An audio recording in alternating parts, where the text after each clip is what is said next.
നടന്നിരിക്കുന്നത് കളവാണ്, തട്ടിപ്പാണ്. ശബരിമലയിൽ ഭക്തന്മാർ സ്പോൺസർ ചെയ്ത് കൊടുത്ത സ്വർണം കട്ടെടുത്തിരിക്കുകയാണ്.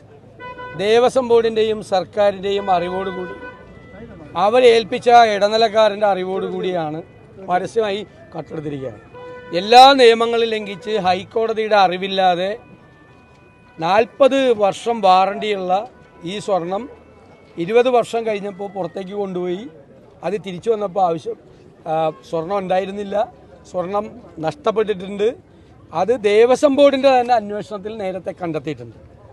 ആ കണ്ടെത്തിയ അന്വേഷണ റിപ്പോർട്ട് പൂഴ്ത്തിവെച്ചിട്ട് ഈ സ്വർണം കട്ടെടുത്തവരെ സഹായിക്കുകയായിരുന്നു ഇത്രയും നാൾ. അത് ഇതിന് മുമ്പുള്ള ദേവസ്വം ബോർഡും അതിന് മുമ്പുള്ള സർക്കാരും ഇപ്പോൾ ഉള്ള സർക്കാരും, അതായത് 1ാം പിണറായി സർക്കാരും 2ാം പിണറായി സർക്കാരും ഇതിന് പൂർണ്ണമായ ഉത്തരവാദിത്തമാണ്.